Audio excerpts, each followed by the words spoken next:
Welcome to the Storytelling Revolution Masterclass, where my goal is to make you a master teller and help you figure out exactly what stories you need to be telling in your business, how often you should be telling them, and which one of them will become the most profitable ones for you.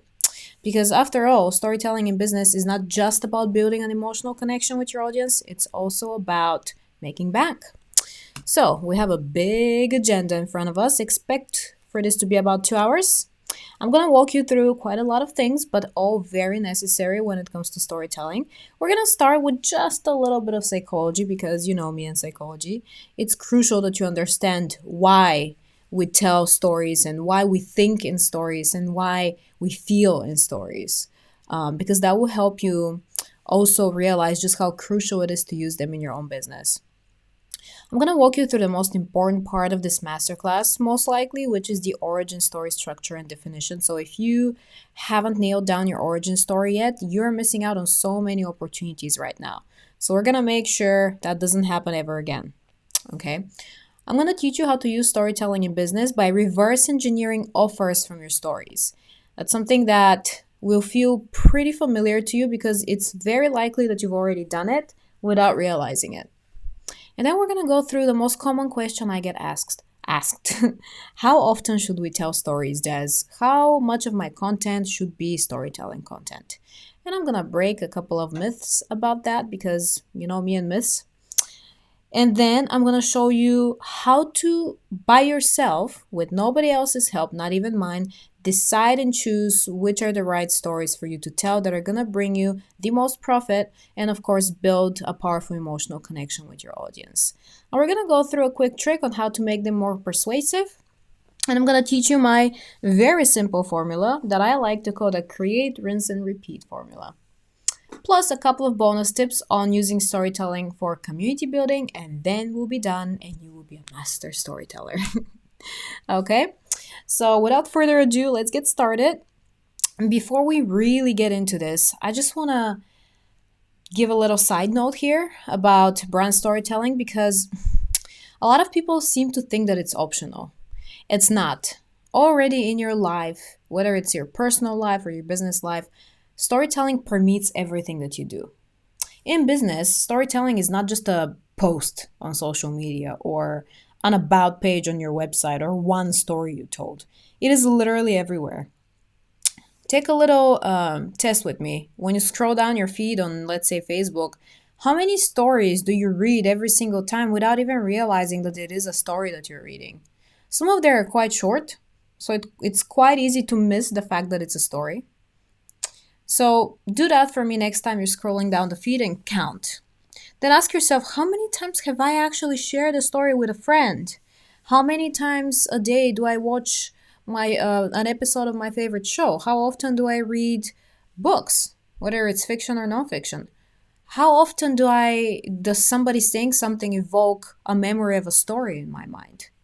Right? We've been telling stories since before we had a coherent language, you guys. Did you actually know that stories predate language?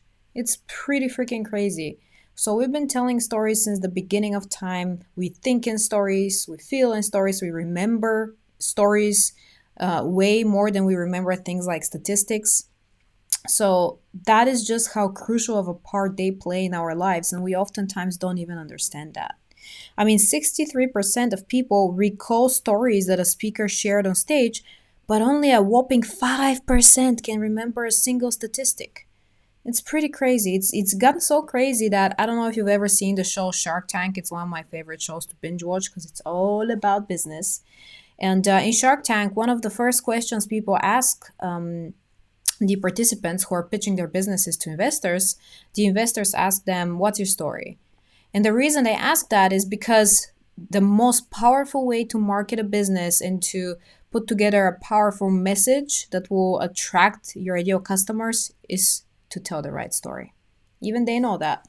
So yeah, even people like Silicon Valley venture capitalists. There's a guy called Scott Weiss in Silicon Valley who's a VC, and he makes his investment decision based on, and these are his words, how well the founder's life can explain what they're doing at their company, aka how connected the founder's life story is to the product. So, yeah, that's what you need to firstly understand about brand storytelling. It is everywhere. You do it all the time. Every time you post on social media, every time you create a landing page or a PowerPoint slide or Canva image, all of that, those are tiny little pieces that make up the big story of your life. Brand storytelling is not just a presentation, it's a representation of who you are and why people should pay attention to you. And it's even the reason that your employees or team members work for you and not anybody else. Because think about it, they could have had their choice. Other people pay just as well as you do, or maybe more, but they chose to work with you. Why? Brand storytelling can revolutionize your entire business. In fact, before we begin, I'm really tempted to share another quick story with you.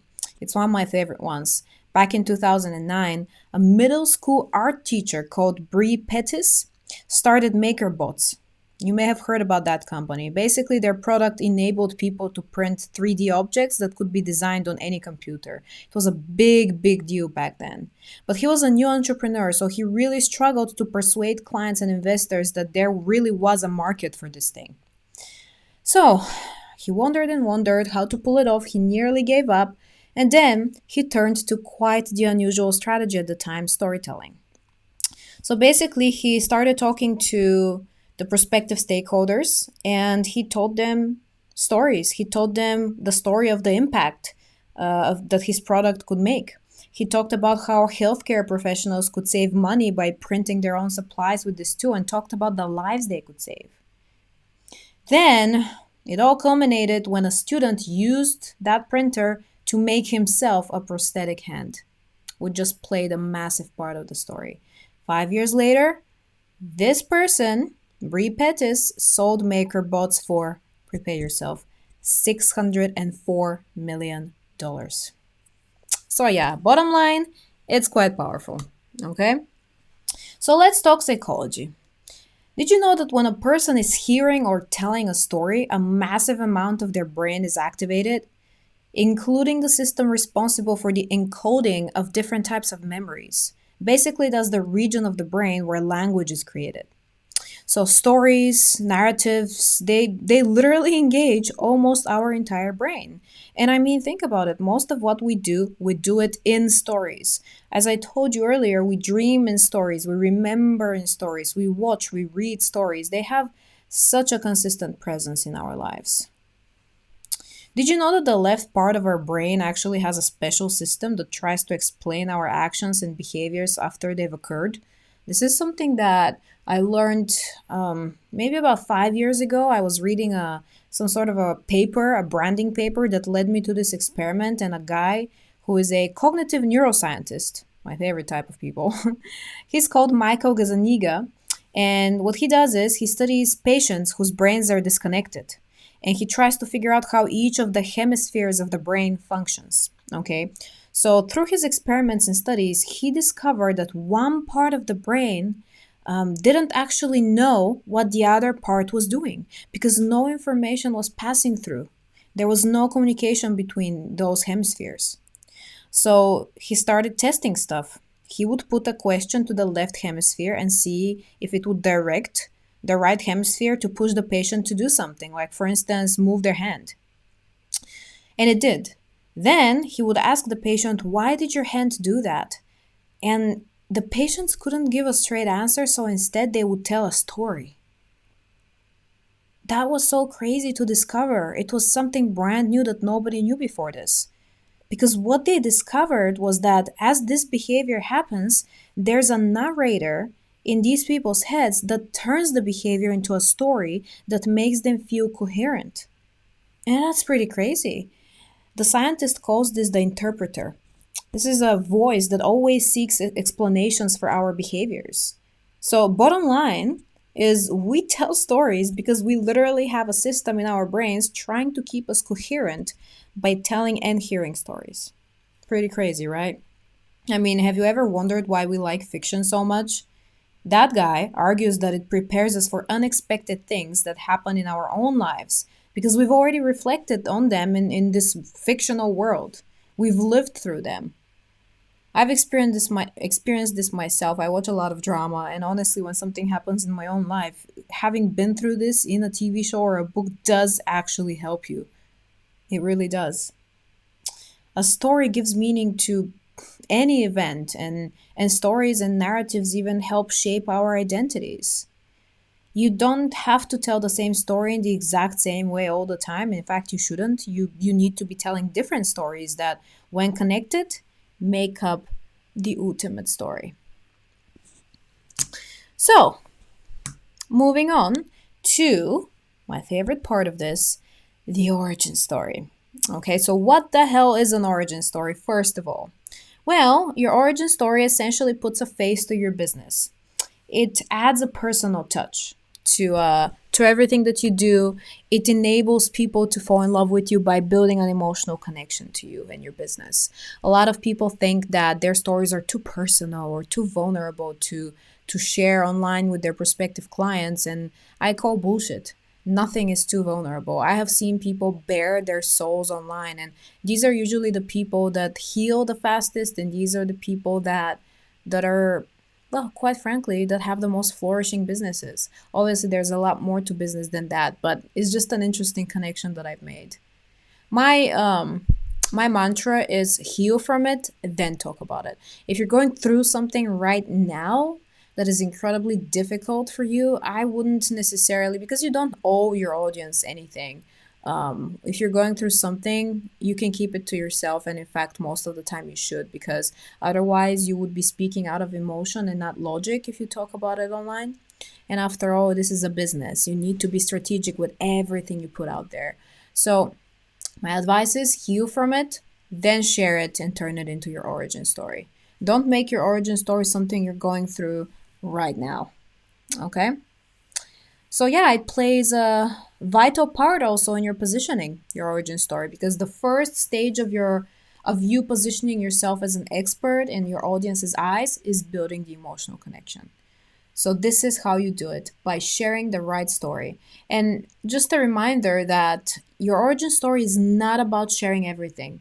It's just about picking the right angle to tell your story from, the angle that your ideal clients would resonate with the most.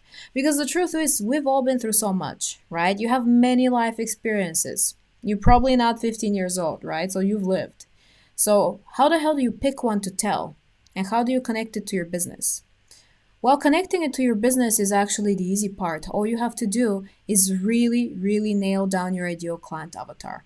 Once you know what your client is going through right now and what emotions they're feeling and where they are and where they want to be, then all you need to do is look at all of your stories and all of your life experiences and everything you've been through. Pick the one where you felt similar emotions. Tell that story, because that's the one they're going to relate to the most. They're going to relate not to the specific circumstances of what you've been through. They're going to relate to the emotions because they're feeling them right now as well. And you absolutely do not need to share everything, okay? It's about sharing some of your truth. Stories are about strategic action. Pick the best version of your story that people will relate to, okay? So yeah, your origin story is it could be the story of how your business came to life. It could be. It could not be. Usually it goes much deeper than that.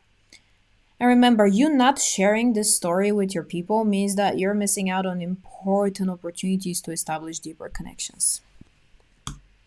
So, what the hell is the structure of your origin story? That's pretty simple. It has four, technically three parts, because the third one is not really a structural aspect of it. Let me explain. So you always need to have a relevant story beginning. Don't start your story in France if you're gonna end up in Australia, okay? That was probably a weird metaphor, but don't start your story in a place where your ideal clients just won't relate to. People tend to, because I've reviewed and written a lot of origin stories, and the number one mistake I see people make is they put too much in there, and most of it is completely irrelevant to their ideal clients because it's your story and you feel so close to it. So it's very important for you to share every little detail. But that's not what you need to do, because when you share too many details and circumstances that your audience doesn't give a fuck about, they can't relate to it. It is too specific. Okay? Be specific with the emotions and the feelings, but not with the circumstances. Okay? If you went through a divorce and that's what your story is about because you work with people who are right now going through a divorce and are feeling miserable and don't know how to get back to feeling worthy of love again, you don't tell a story of your divorce and go into specifics about who got the lake house and who got the golf sticks. Okay? They don't care about that. So, once you know how to start the story, the next step is to narrow down the hook, the epiphany moment. Every single story, and there are many ways to tell a story, you guys. There's if you Google it, there's so many ways to tell a story, so I'm not even gonna go into that because to me, writing a story is not about following some hero's journey or some other crap that people teach. It's all instinctive. It's all about understanding the people you're sharing the story with and yourself. That's all. So if you follow this basic structure I'm providing to you, there's lots of space in it for playing around with it, being creative with it, and that's totally fine and encouraged. In fact, I love being creative with origin stories.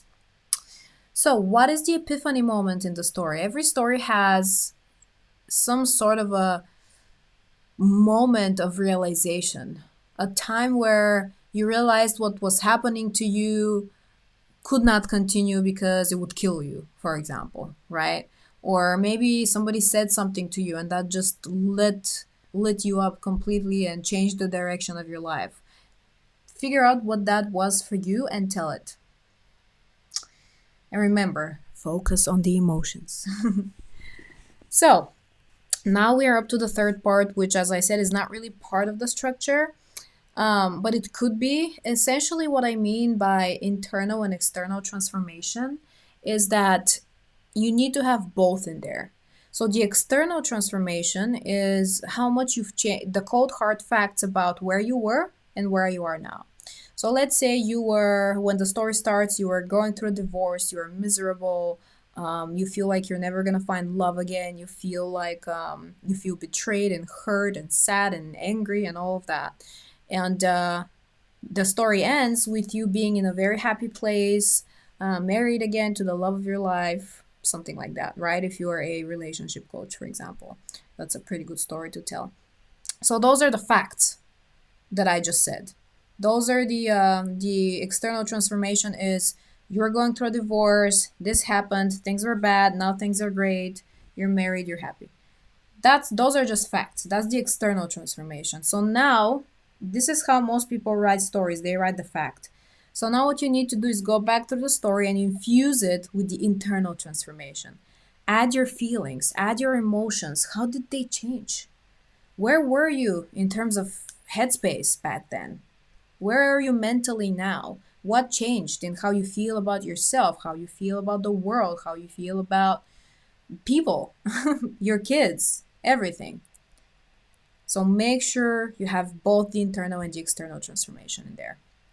And then the last part of the story, why the hell should they care?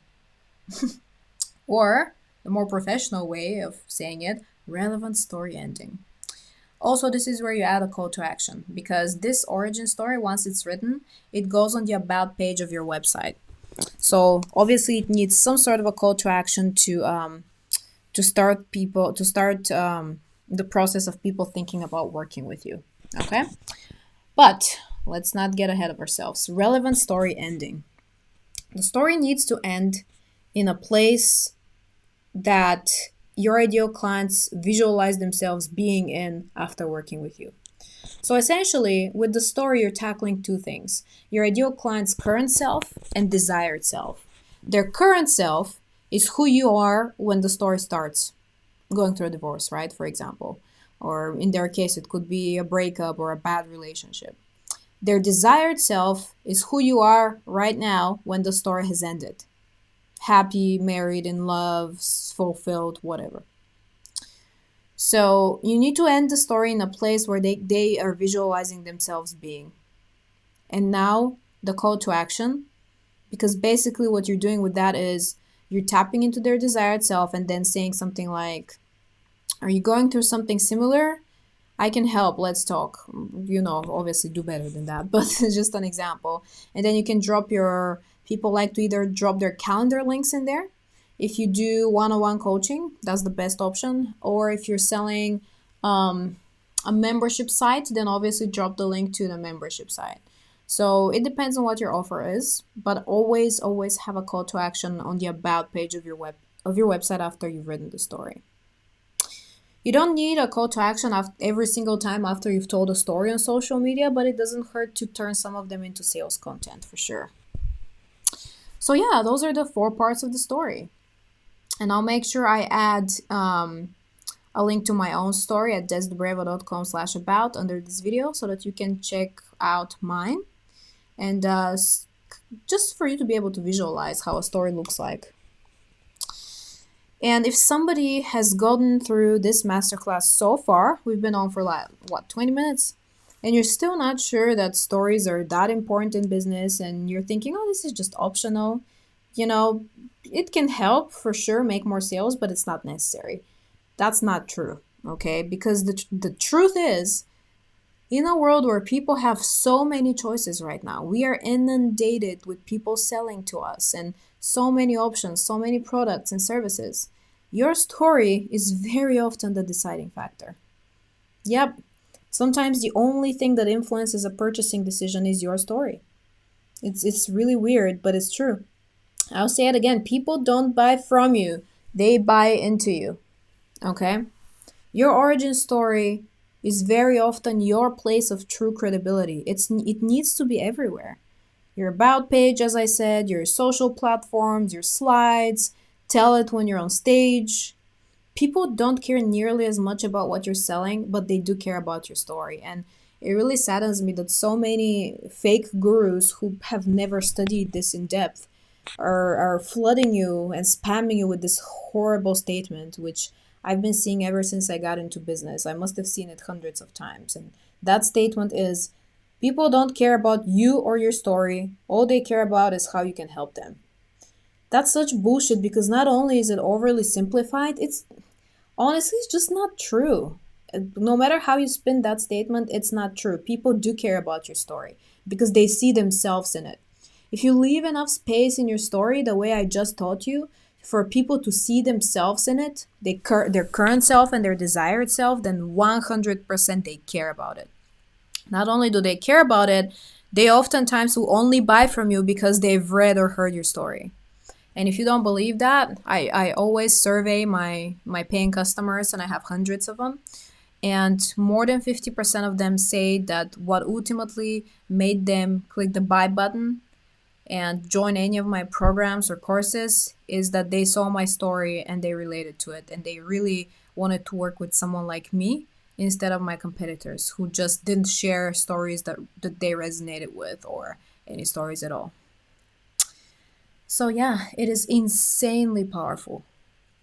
It's weird that a story can bring credibility, but it does because people buy based on emotions, you guys. People make emotional purchasing decisions and then they turn around and they try to justify them with logic.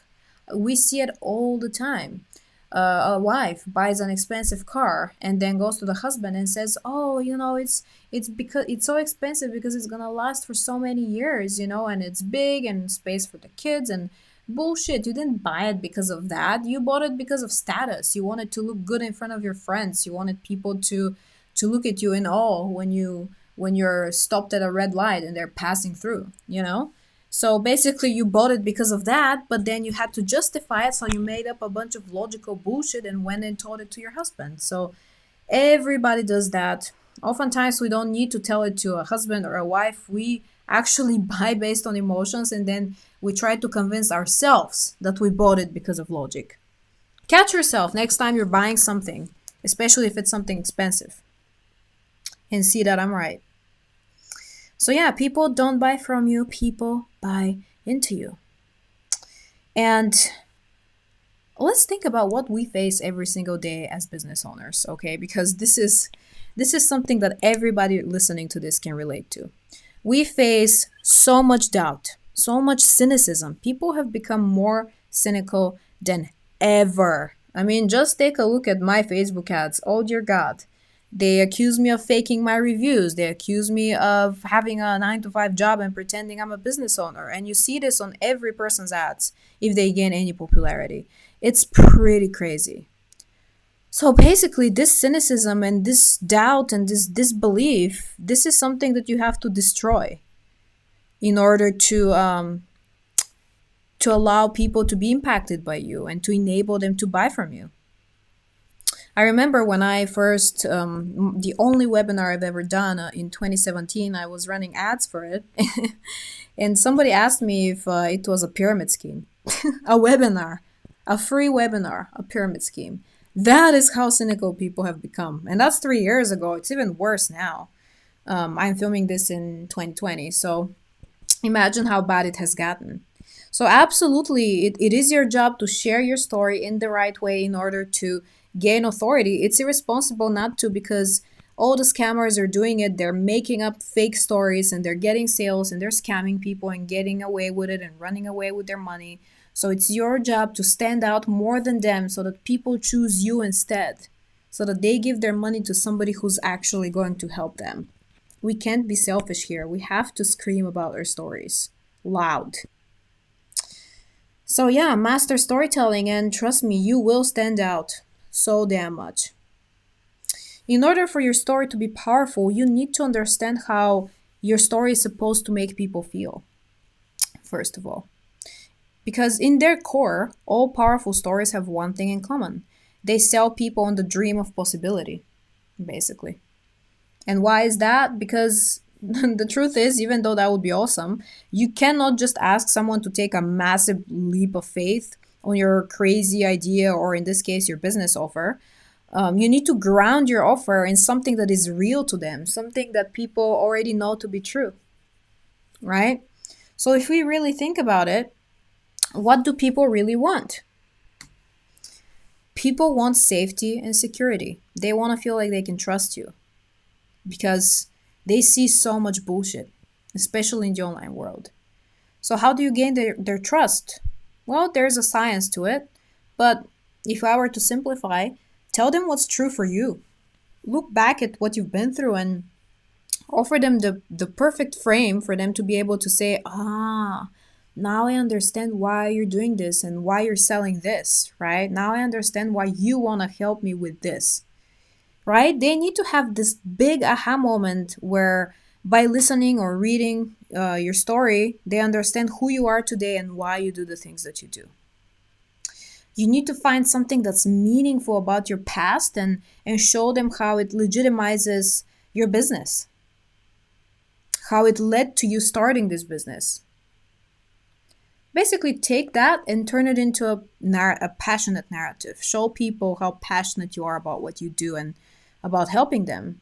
Because that narrative that you build is going to be the thing that sews your entire business together.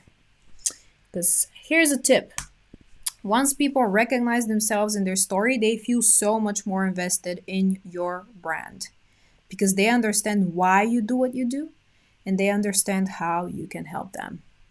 Okay, so I'm hoping that I've also destroyed any cynicism and disbelief you had up until now when it comes to storytelling and how important it is. And if that's the case, then we can move the hell on by talking about one of my favorite things, which is way simpler than it sounds, I promise. And it is reverse engineering products from your story. Okay, so this is something the smartest brands out there understand. And that is that a story comes first and products come second. Let me repeat that because I want it to stay in your head. A story comes first and products and services come second. So let's take a look at Disney, for example, because Disney is literally the epitome of successful brand storytelling. No matter what you think about the company, that cannot be denied. And Disney also has multiple franchise groups. I mean, from Marvel to Hannah Montana, right? And each one of those franchises has created a massive movement where Disney doesn't just sell movies and TV shows, but also merchandise. In fact, a lot of merchandise. So what they do essentially is they create a story. That's the very first thing they do, is they create a super compelling story, and then they create a product around that story. So they make you fall in love with the story first, and then they create a product around it. So they make a movie about something, and then they start selling merchandise about it, centered on it, because you fell in love with the characters and their story. And here's the key to everything: when you have a compelling story, products and services are begging to be made around it. That is why I always say that your brand strategy is the foundation of your business, because the number one part of your brand strategy is your origin story. See how much easier it is? Everything just clicks into place once you have your story nailed down, because then you know exactly how you can help people. You know exactly who you're targeting. They know that you can help them as well. And your offers are begging to be made. In fact, they're going to ask for them soon enough. So if you're wondering who these people are in that photo on the left, have you ever heard of Alexis Ren? She gained a lot of popularity in recent years with her appearance on Dancing with the Stars and some music videos. But before that, she actually became famous when she was a teenager from her very public relationship with somebody called Jay Alvarez, the guy pictured here with her underwater. So they were actually the most famous teenage couple for a few years, and they both became Instagram famous. They were both models, but she was actually credited as an Instagram model. One of the first, if not the first, actually. She lived an extremely healthy life, and she has millions and millions of girls who follow her for inspiration and health tips and workout tips and stuff like that. They love her story. They followed everything from her becoming famous, him putting her in his videos on YouTube that gained millions of views, to the big breakup that they had, to her launching her first clothing line of exercise clothes, to her getting on Dancing with the Stars. In fact, she went to the finale because she had so many people voting for her from her massive fan base. So she has now become, or is on her way to becoming, a household name. And it's all because of her story. Her followers were literally begging her to create her own products that they can buy. And that's because stories foster brand loyalty. I'll never forget, I was going through her Instagram feed, and this was way before she created any products. She was 19, I think, and she had broken up with her boyfriend, 19 or 20, and she hadn't sold anything yet. She was just well, she was appearing in stuff as a model and getting paid for influencer campaigns, but she didn't have anything of hers. And people were literally telling her in the comments, "Why don't you create this? Why don't you create that? Oh my God, I would totally buy like a fitness book from you, or a cookbook from you, or a workout clothes from you with your style." And so she listened, and that's exactly what she created. That is how you reverse engineer your products and services from your story. So, a very actionable way to do this is to create a survey. I am a massive fan of surveying your audience. I do this every quarter to track my brand positioning and to see what people want to see from me and what they don't. So, if you have a certain thing in mind that you want to create and you want to validate this offer, then you can ask questions that subconsciously lead people to believe that this is a great idea for a product. Or you can spare yourself that pressure and just straight up ask them, "Hey, would you buy this if I were to create it, and how much would you pay for it?" Right? So it's a pretty simple process. Just listen to your audience. If you are vocal enough about your story, if you're telling it in the right way, people will start telling you exactly what they need and what they want to see from you. I use SurveyMonkey for creating surveys, but you can even use something as simple as Google Forms. It's completely free. SurveyMonkey also has a free version. And it's really, really simple to use. I suggest not more than 10 questions. You can find out a lot of things from surveys, but don't overdo it. If it takes people more than 5 minutes to complete it, then they most likely will not. And make sure it's anonymous. People will not tell you the truth if their names are there. At least most of them won't. Expect some trolls. That's pretty common. And remember, the only people whose opinions matters on these surveys are your ideal clients. So always have some sort of filtering questions that show you if the person filling out the survey is your ideal client or not. Because if they're not, their answers don't really matter. Because those are not the people that you're targeting. And those are not the people that you want to work with, okay? So yeah, quarterly surveys are awesome. I don't suggest doing them more often. People would get fatigue, And doing them like once or twice a year, in my opinion, is not enough. Most people are very much inconsistent with this. So if you nail this and do it every quarter, you will definitely be ahead of your competitors in understanding your audience. Okay? So, as I told you, one of the most common questions I get asked: how often should I be posting storytelling content online? Right?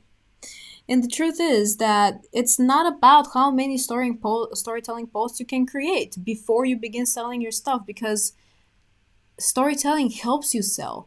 A lot of people think they need to start building a presence on social media by telling stories for months and months before they can even attempt to sell. So that's not true. It's more about how many persuasive stories can I tell to have this many people want to buy my stuff, right? Every single post you make can be a storytelling post. It's not, and a lot of people think that they can tell too many stories, and their audience is gonna hate that because all they see on your feed are stories. That's bullshit. There's no such thing as too many stories. Remember, this is people's favorite thing. I mean, why do you watch so many movies or TV shows or read so many books? Because you are addicted to stories. We all are. We all are. Why do you watch a music video and pretend you're in it? Right? Because you're addicted to stories. We all are. Some people are also addicted to drama, but that's a whole other point. So ask yourself, everything that happens to you, everything you say, every point you want to make, every opinion you want to share with your content, is there a story that can go along with it? Can you possibly turn it into a story? Okay. So a lot of people have asked me, how do I tell stories without being salesy? Oh dear God. There's no such thing as being too salesy. Okay? Storytelling is not about, first of all, starting all of your posts with once upon a time or making it this massively long post that takes people 3 hours to read. No, it's basically about figuring out what emotions you need to tackle so that people can bond with your brand, right? So you need to stop worrying about being salesy. There is no such thing about being too salesy when you've already won your audience's trust. And you win your audience's trust by telling the right stories. If you're just spewing random posts and rarely attempting to directly sell your stuff, then you're withholding valuable things that can change their lives. It's selfish to not be salesy. It really is. You should be doing aggressive marketing. And, when you do this properly and all those sales start rolling in, you'll be thanking me for that advice. People always do. I mean, ask yourself, how did you end up buying this masterclass or bundle? Depends on what you bought to get access to this. But how did you end up buying it? Right? Because I sold it aggressively and I kept talking about it and I kept telling you why it's awesome. Maybe you joined the live video and I spent at least 15 minutes talking about how great this is, and I kept selling to you because I believe in my product. So I feel zero sleaziness or imposter syndrome when I sell. So you bought it. You bought this. Did you perceive me as too salesy or sleazy or lacking integrity while you were hitting the buy button? I don't think so, or you wouldn't have bought it. You're probably just glad that you're here and you're getting all this value, right? So please let this be your aha moment and the time where you kick this mindset out of your head and stop believing that there's such a thing as, oh my God, I'm so afraid of being salesy. Just go out and sell. If you care more about people's opinions than you care about your livelihood, then I got news for you, baby. You're not taking your business seriously. And that's unacceptable. That is extremely unacceptable and it needs to stop right now. Okay? So, moving on. Hopefully, I managed to break some myths there for you and change your mindset at least a little bit. Okay? Let's talk about telling the right stories and how the heck do we choose which stories to tell. Okay? Because as we discussed, we have many life experiences. We have so many different stories to tell, and it can sometimes be difficult. So please try and see all of your stories and life experiences as just lenses that you see life through.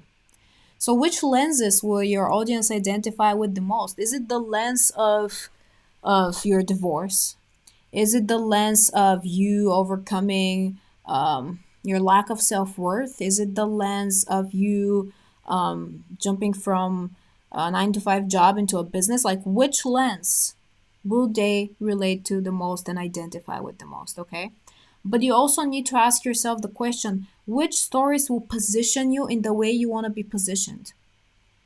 Okay, because not all positioning is good positioning. I mean, if you tell the wrong stories, people may end up seeing you in a way that you don't want to be seen because it's not who you really are now. Okay, so you need to be very careful with the stories you tell. That is why I keep saying tell the right stories, right? So, choosing the right stories can actually be really simple. All you have to do, well, not all, but a lot of what you have to do is choosing your content themes. So, what I mean by that is sit down and write 3 to 5 themes for your content. Content themes are essentially narratives that intertwine and together create your brand story. So, let's say your story is about leaving your job and leaving all the people in your life who didn't support you, like your life and your friends or fake friends, and then starting your own business. Nobody believed in you, but you pulled it off, and you now run a multiple 6 figure, super successful business, right? So, what are some content themes? Well, one of them could be letting go of people who don't support you, or letting go of the wrong people, basically. Another one could be, let's see, well, one of mine is my upbringing.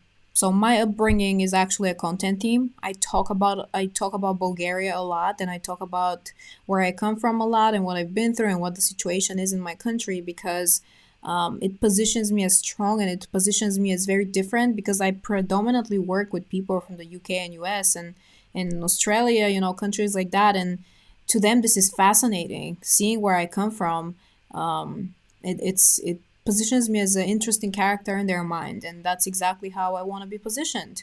It shows them everything I've had to overcome to get here, which also scores me a lot of speaking gigs because audiences want to hear stories like that. They are inspiring and motivational.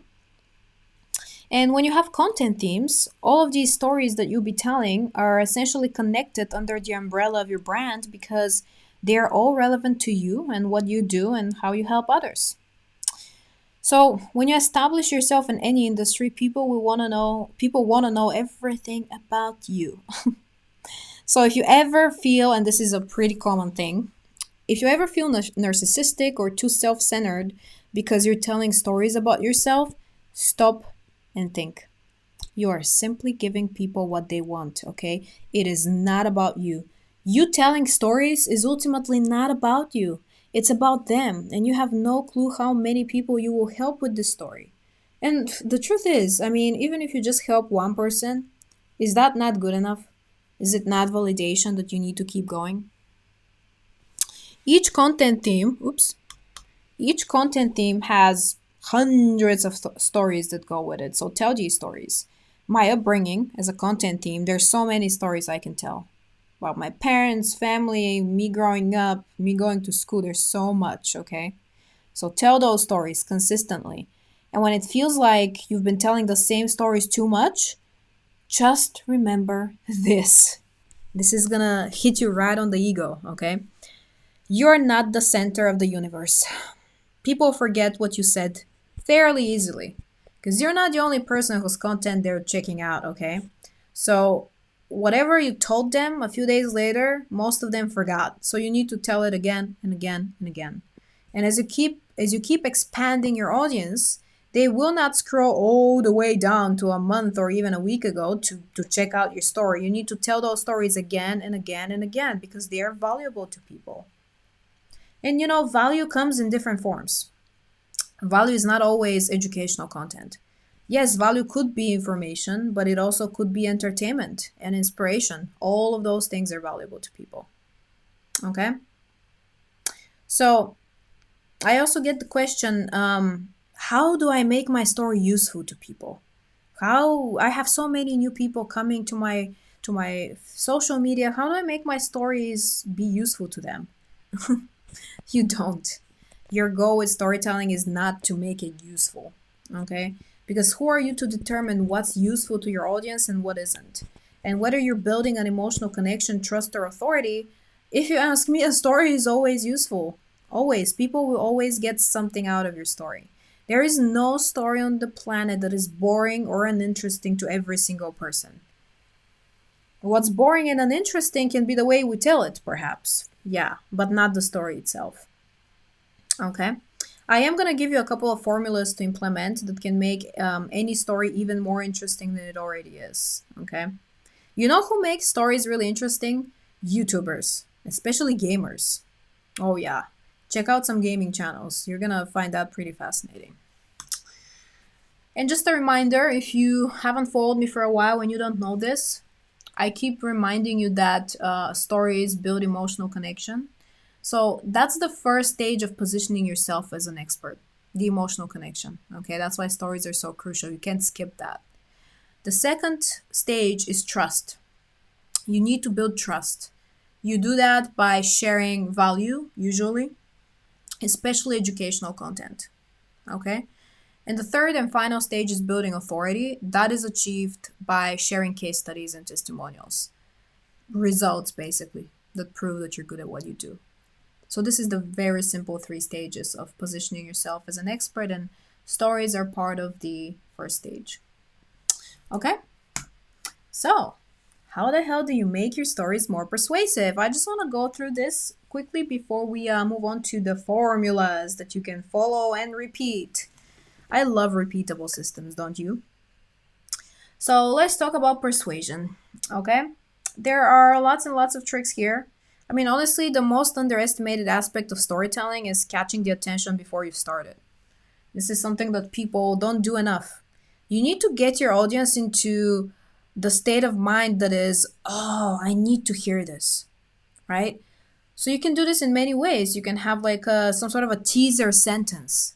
This is why the majority of my content has like a capitalized short sentence at the very top and then wide space until I continue with the next paragraph. And this teaser sentence sets the mood and gets people into the I need to hear this or I need to read this state of mind, right? It builds interest and curiosity. Honestly, the biggest mistake I see with that is starting your story in a super bland way. And that's what most people do, you know? Instead of saying something like, so today I opened the door to my yard and then I walked out to drink my coffee, blah, blah, blah. Oh my God, and you never believe what happened. Well, why didn't you just start with that? Why did you write 5 sentences before you said that? Why didn't you start your story with, you never guess what happened to me today? Okay, that's something that people love.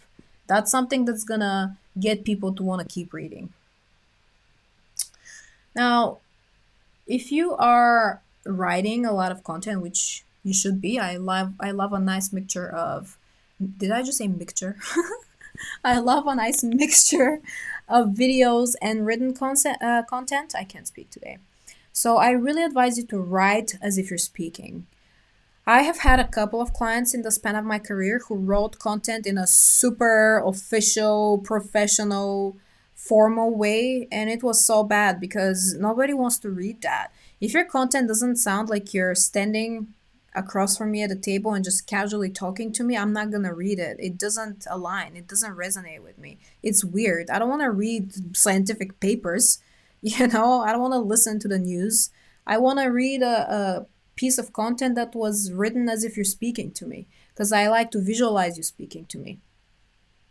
Remember that, okay? So yeah, and also in terms of videos, remember to use your full vocal range, and intonation plays a really big part in how you tell stories. Even in this masterclass, you can tell that I'm using my full vocal range, and also I very often change the speed and the intonation of my voice. I have pauses, I have places where I speed up. I do a variety of different things. So whatever I'm doing here, you need to also do it in your videos, especially in your live videos. You cannot afford to be boring when you tell stories or when you do anything really, but especially when you tell stories. People notice. I had a client who her videos were great, but the only problem was her intonation was flat. She would literally go live and speak like this. Hey guys, today I'm so excited to talk to you about my new offer. Oh my god, you will absolutely love this. And that was her whole video, literally. So we started working a bit on changing her intonation and making showing her passion because this didn't, and she was actually really passionate. And the moment she changed this one little thing and trained herself to do it properly, she exploded. She gained this was at the time of Periscope, so she gained thousands of followers on Periscope, and people wanted to see her live every single day. It was pretty crazy. Another thing you can do is use preambles. I love doing that. These are the little words that you sometimes see people use that basically introduce what's coming. So you're telling a story and then you insert a word or a phrase in there that indicates that something exciting is coming. It's a way to basically build anticipation. So this is stuff like, oh my God, true story. You'll not even believe this. That's a preamble, right? Just indicate that something is happening now so that it makes them want to keep listening. Visual imagery is always good. Jordan Peterson does a really good job at that. I use a lot of visual imagery as well. You need to set the picture, basically paint the picture. If you ever seen my TEDx talk in Guatemala City, I started by painting the picture and using visual imagery, and I explained how the room looked where I was, what I was wearing, not in a creepy way, but it was only a few sentences, but it really helped people visualize the situation that I was in a better way. And add examples that people can easily imagine, basically. And a cool trick with stories is to acknowledge people's thoughts. Say things like, right now you're probably thinking. This is a really good one. So you're telling a story. Let's say you're writing a sales post and you're telling a story to sell. So you say something like, by the way, I'm making this up, so bear with me. You say something like, this offer is perfect for you if you haven't yet built a successful business because it will set you up to start your business properly and not skip any important steps that are gonna make sure you start next year properly or something like that. I know what you're thinking right now. Right now, you're thinking that that's acknowledging their thoughts, right? That's acknowledging their inner monologue they're having with themselves as they're reading your offer. I know what you're thinking right now. Right now, you're thinking it's too early for you to invest in your business. Why buy anything when there's so much free content online? Blah blah blah. See what I did there? I acknowledged their thoughts. This is a really powerful technique that you need to be using as often as possible. Sadly, people don't. They forget. It's very easy to forget. So it helps if you put all of this stuff on this slide with the examples I'm giving you on a little post-it note and put it somewhere in your office where it's easy for you to see. Trust me, it really helps. Archetypes are a cool thing to use as well. These are basically ideas that resonate with the majority of people. They're often found inside fairy tales, for example, because they connect with people on a really deep level. So if you can find a way to relate your own point to some sort of other archetypical story, it's gonna make you more persuasive. But honestly, above all, this just brings us back to emotions. I mean, our brains are wired to notice and pay close attention to emotions. So you need to do a phenomenal job at nailing the emotions that you are feeling during this story and connecting them to the emotions they're feeling. And one thing you can do is try and consistently raise questions to keep the listener or the viewer engaged. Ask questions. I even do that on my website. Like while you're reading my story, I love asking some sort of a question that makes you keep reading, because when you ask somebody a question, even if it's just in a text post, people try and answer it. It just happens in a split second, but their attention is now on answering the question. And because you've done that, now they're like, oh, well, I want to keep reading. Maybe there's more stuff in there that she's going to ask me. It's really interesting. So, yeah, when sharing your story, you need to know the purpose of your story, what emotions you want to invoke, why are you telling this particular story. And a little tip, the best stories told on social media always have some sort of a lesson in there. Okay? Vulnerability always wins. If you are, I call this strategic vulnerability actually. Telling the right stories basically is being strategic with your vulnerability instead of just putting everything out there, right? I mean, if somebody asks you what you do in your business, for example, have you ever considered telling it with a story? Basically, start with the problem you're solving and continue with the solution. So you can say something like, see, there's this problem with entrepreneurs. I mean, so many of us are amazing and we want to change lives, but we just don't have any exposure. People try and try, and they go on social media and they stare in front of a blank laptop and they have no idea what to do from there, even though they're so passionate about helping. So, this is where I come in. And then you tell a client's story, and that's it. This is such a easy, powerful way to tell a person what it is that you do instead of just giving them a simple, oh, I help people start businesses, or I help people get more exposure. People will forget that, but they will not forget the story you told of people staring in their blank laptops, not knowing what to do, right? There's a very high emotional intensity when we process stories that just doesn't exist when we're hearing basic ideas or concepts. Remember that. So, the formula. As promised, let me walk you through this. I'm gonna give you lots of examples. I don't even remember how many I had.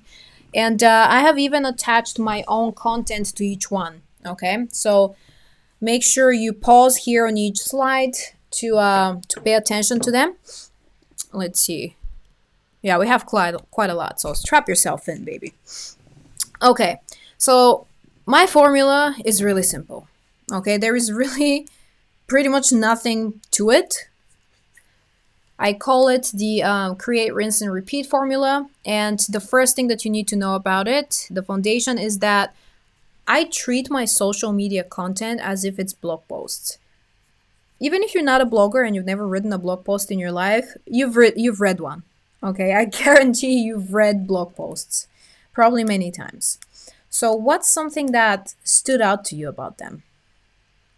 Like, what's something that is different about blog posts? Well, it's the structure, right? There's always a title. In fact, this is where people put 80% of their effort when it comes to blog posts. The headline, the title. It needs to be phenomenal, because if it's not, ain't nobody gonna click on it. Then there's the body text broken down into paragraphs. Always there needs to be enough white space. Then there's the ending. And then in my case, I add a call to action oftentimes. So here on this slide, you can see one of my sales posts where I'm selling the little branding playbook. And I start with the headline, capitalized, which says, having a big audience doesn't translate into money. Unless you know what the hell you're doing, gasp. Doesn't that make you want to keep reading, right? And then I tell a story. How I was broke when I had 20,000 followers, right? And then in the end, you're going to see a call to action saying, grab the little branding playbook if you don't know how to monetize your content yet. It's been approved by Lucifer, my cat master. So this is how the majority of my content looks like. Now, what I do different to blog posts is that they usually have paragraphs. I don't really have paragraphs. I leave a lot of white space in between sentences. So you see I write 1 to 3 sentences and then I leave white space until the next one. When you clunk your content together, people don't want to read it. It just looks exhausting. So yeah, this is a pretty simple structure to follow. I've been creating content in this way since the very beginning. When I first got onto social media, I quickly cracked the code of what people find visually pleasing and what they don't, and what draws their attention and what doesn't, basically. So let me give some specific examples of stories that I tell. Okay, so the first one I like to call the begin in the middle story. I know, very creative. I honestly didn't even spend the time coming up with a fancy name for it, because what's the point? So this is the type of story where you give away the hook and then start from the beginning right after it. Reverse it back to where it started. So on the right, you can see an example of that. And as I said that, I realized nothing would ever be the same again. So that's the first sentence that people see. And then you start the story. It was a cold night, that December night, walking through a dark, empty street. Little did I know after that night, it would take years for me to feel safe again. Damn! Doesn't that make you want to keep reading? In fact, doesn't just the title, the first sentence, make you want to keep reading? I should hope so. I made all these up, by the way. They're not my posts, most of them. Well, some of them are. The second one is the anticipation story. So this is pretty straightforward. It's where you build the anticipation by having at least 5 to 10 sentences before you reveal what your story is really about. So here's an example. There's this one thing that got me out of living in poverty, and it's not what you think it is. I bet you think it's working hard or consistency or maybe even commitment. Nope. See how I acknowledged their thoughts in there? And it's not even marketing or even just an internet connection either, though all of these things certainly helped. Now people just want to keep reading because we want to stay consistent with our behaviors. And so they're not going to stop here. They're not going to stop until they find out what the hell it is that you're talking about. Okay? The next one is the controversial story. Oop, I see I did not change the slide. Well, that's great. Okay, I'll make something up right now. So the controversial story. This is where you start your post by making a super bold stance to attract attention and then explain the point that you're making. Okay, so it's not on the slide, but I'll just make it up now. Um, okay, being authentic on stage. Being authentic on stage will destroy your credibility as a speaker. Imagine that in capital letters. Hold on. What? That doesn't make sense, Des. I agree, but only because I haven't elaborated yet. Let's dig into what the most common advice for speakers is these days. Being authentic is the best strategy. Excuse me, maybe my brain hasn't yet developed to the extent where it understands this brilliant piece of valuable information, but how exactly is also authenticity a strategy? Here's a plot twist for you. It's not. And then you can tell a story. Let's take Jim as an example. Jim wasn't an average speaker when he came to me. I want to get better, he told me on our first call, eager to learn and evolve. He Jim couldn't wait for the moment when people would start approaching him and inviting him to their stage instead of him pitching himself. Jim listened to me. He implemented. He was never brainwashed to believe that authenticity is enough to make it as a speaker. So together, we got him to the point where he knew all the best speaking techniques and he was able to start going on stages across the world. Jim is who I want to work with. Blah, blah, blah, blah. So this post started in a super controversial way with the sentence, being authentic on stage will destroy your credibility as a speaker. And then it explained that what I actually mean by that is that authenticity is not a strategy. Okay? Which, by the way, 100% true and something I believe in. The next type of story is the testimonial story. So this is where you build authority by sharing a case study or a testimonial from a client and dive deeper into how you helped them in the form of a story. So I've shared an example with one of my content from September, apparently, where the brilliant Emma Hammond gave me her permission to share a bit of her story. Because results, when Emma, the queen of automation, came into my inner circle, she could barely pay her rent, and I believe she used some of the last money she had to join us. Within only a few months, she started closing 6-month client contracts, and within another few months, she'd built a 6-figure business. I still remember when she was able to plan the first vacation for her and her kid. It made me cry. I actually cried on Halloween when she said I changed her life, which I didn't, she did. She joined my recurring revenue program, and a few months ago, she casually launched her membership site with a few Facebook posts that brought $5,000+ and about $2,000 in recurring income instantly. Blah, blah, blah, right? So this is a testimonial story. It's not just sharing a screenshot of a testimonial. I actually put in the effort to take that and turn it into a story. Trust me, if you take that extra step, it definitely makes a difference. Okay? Then we have the launch story. This is pretty straightforward as well, is where you launch a product or a service. Now, the way I like to launch stuff is I always include live videos and written content in there. This is one of my live videos. Oh, sorry. This is one of my written posts, obviously. As I sat down in front of my desk and opened my laptop, I started wondering what to write about today. Then the funniest thing just happened. I opened my messages and there it was.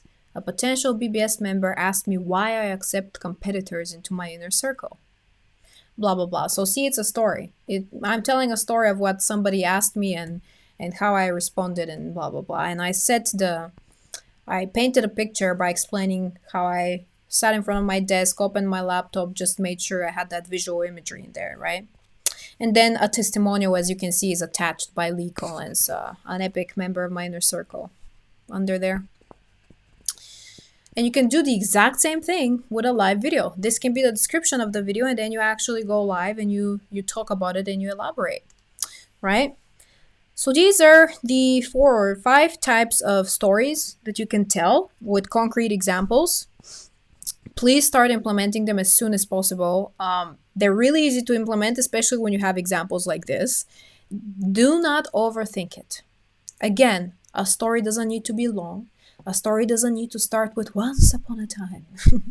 You don't need to be a master copywriter. Plus, trust me, when you see what people respond to and don't respond to, you will very quickly pick up on what stories to tell and how to tell them. Okay, because people will start giving you feedback. Cool. So, wow, guys, we're almost done with this masterclass. That's pretty crazy, isn't it? But not until I talk to you about community building, because that's a pretty important part of this. It sounds weird, but I love using the people on my social media accounts as a sounding board. Especially if you have a Facebook group, this can be really, really great and really easy for you to do. Basically, just tell stories and then monitor these people's reactions to the stories you tell. And remember, the stories that you choose to tell, they will become part of your identity, your public identity, okay? So telling the wrong stories can lead to identity loss, where you'll be struggling to find a story that truly reflects who you are. And that's when you need to rebrand yourself, and that can be pretty complex if you haven't studied that and you don't know how to execute it properly, okay? So, actually, in fact, one of the biggest problems I've seen that causes business owners to turn people off or even simply not build a powerful community is using a dominant narrative that is problematic because it doesn't reflect who you are. In this case, you need to look back into your experiences in your life and find an alternative self-narrative. So how the hell do you do that? Well, you need to reevaluate and reinterpret some of your experiences. So when you manage to strengthen your narrative, you'll be able to replace your current dominant one with it.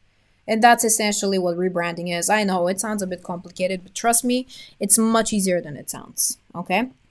One of the key aspects of building a community using storytelling is actually really simple, yet very few people do it.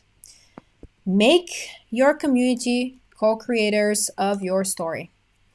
That's something that I actually learned in my in university when I was doing my master's in branding.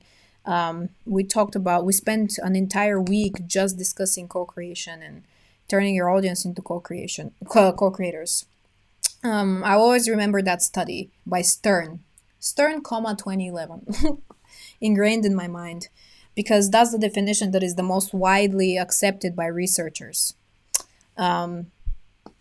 They also coined the term co-creation, and I cannot pronounce their names. I'm sorry. It's like Prahalad is one of them, and the other guy I can't even try. I'm sorry, but basically they define in their 2011 study co-creation as, and I'm reading this to you guys, an active, creative, and social process based on collaboration between producers and users, initiated by the firm to generate value for customers. So essentially, you're involving your clients, customers, and prospects into the innovation process of your business in order to deliver value. So how the hell can you do this with storytelling then? How can you involve your audience in your life and business decisions? I mean, isn't that dangerous? Not really. Not if you do it properly. So here's how I've done it.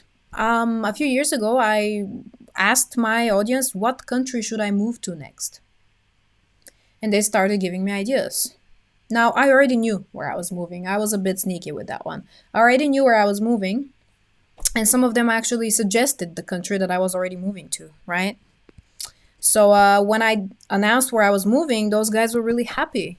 Some of you can actually do this properly and choose a country based on what somebody suggests. In my case, I just couldn't do that because I had already decided, but I wanted to test this nonetheless. You just need to show your audience their opinion impacts your choices in your life to some extent, right? Something else I've done that was not sneaky was I made a competition. I think it was 2019, and the person who guessed the country that I had moved to won free access to my branding course. So that's when I moved to Edinburgh, Scotland, and I made a competition, and I had hundreds and hundreds of people submit countries that they thought I had moved to, and one person won. It was first come first served, so that was pretty cool. I remember somebody did something else, and this was a great example of co-creation. So I had somebody on my Instagram who asked their audience, is it worth taking a look at going on a plant-based diet? And then their audience started explaining and explaining, and some people who are on a plant-based diet chimed in. And long story short, a week later, that person went on a plant-based diet. So that was pretty freaking awesome. And he made a post about it, and he was like, yeah, guys, you convinced me it was worth it, so I'm trying it and I already love it. Thank you so much. That's a prime example of turning your audience into co-creators. It's pretty awesome, guys. Try and do it. I can guarantee you it will bring them closer to you and build that emotional connection. Oh, actually, I thought of another example. Coca-Cola does this pretty well. They once asked their people to interpret Coca-Cola as an energizing refreshment in their own style. It was pretty cool. They did a case study and it's on YouTube. So they did that because they wanted to see how people interpret their product so that they can get new positioning ideas. It was really awesome. Then they went and used some of those ideas in their advertising. Again, making their audience co-creators of their journey. Pretty awesome, right?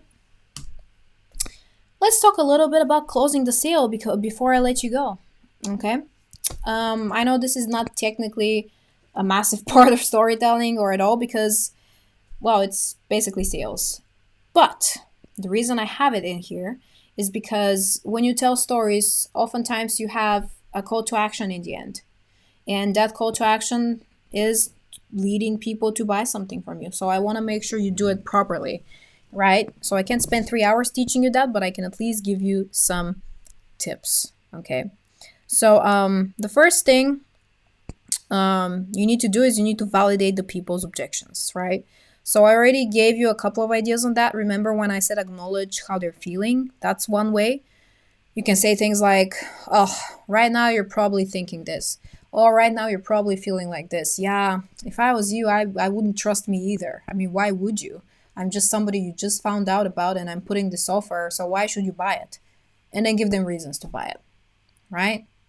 So you're probably feeling, you're probably thinking, oh, I completely get you. That's how I would feel if I was you, right? Guarantees help. Never guarantees for results. I don't do that. You're not capable to do that. Only scammers do that.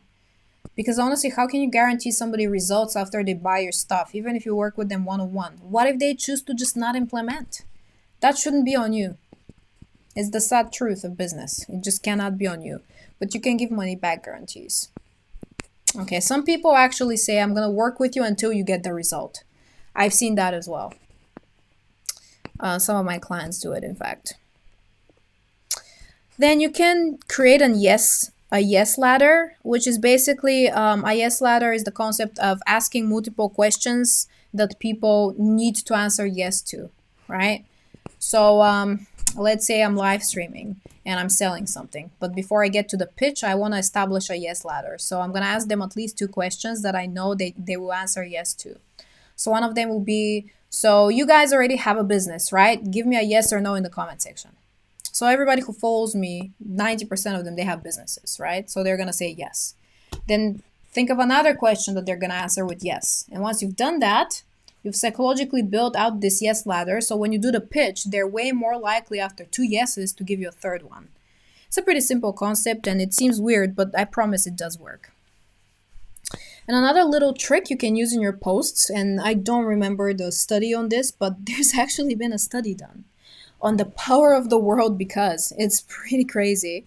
I think it was some sort of an example with a woman who wanted to use a printer, and she wasn't in any kind of rush or anything, but she just wanted to go ahead of the queue of the people in the office who needed to use the printer. And I could be making this up, but I'm pretty sure it was about a printer. And she tried different things, and when she tried using the word because, she discovered it didn't even matter what she put after because it always increased it always increased the opportunity, the chance of her getting in front of the queue, people saying yes, sure, go ahead. So if you just go and say, hey, can I please go in front of the queue, I'm in a rush and I really need to use the printer, people will say no. But if you go and say, hey guys, I'm in a rush, can I please go ahead of you to use the printer because my boss will kill me if I'm late and he might even fire me. She put the word because in there, and for some reason, that word has power over people. Test this. Test this in your sales content, especially in live videos. And let me know if it works for you. Okay? And don't ask, tell. I don't know why, but people always teach their audience to ask for stuff. I don't get it. People want to be told what to do. They don't want to be asked. So here's an example. In my live videos, I always tell people to share. I don't ask them. I'm not like, oh my god, I would love it if you guys would be so kind enough to share. I would like to ask you guys. No, I tell them to share. I'm like, guys, share this video. And they always do. Last night I did a video and I told them to share. I got 14 shares. The night before I had way more viewers, but I did not tell them to share, not a single share. That is the difference, guys. It's a massive difference. When I ask also versus tell, the results are pretty bad compared to me telling people. People want to be told what to do. They don't want to have the responsibility of thinking about it themselves, okay? So, take a breath because we are done, okay? We are done with this masterclass. Hopefully, you have a lot of things that you are dying to test and implement right now, and I fully support that. So, no small talk. We're officially done. Go sit down. I hopefully you've taken notes because I don't want you to be watching this again and spend hours and hours. So hopefully you've taken notes, sit down, implement, and when you get results, send me an email or tag me and let me know what happened. Talk soon.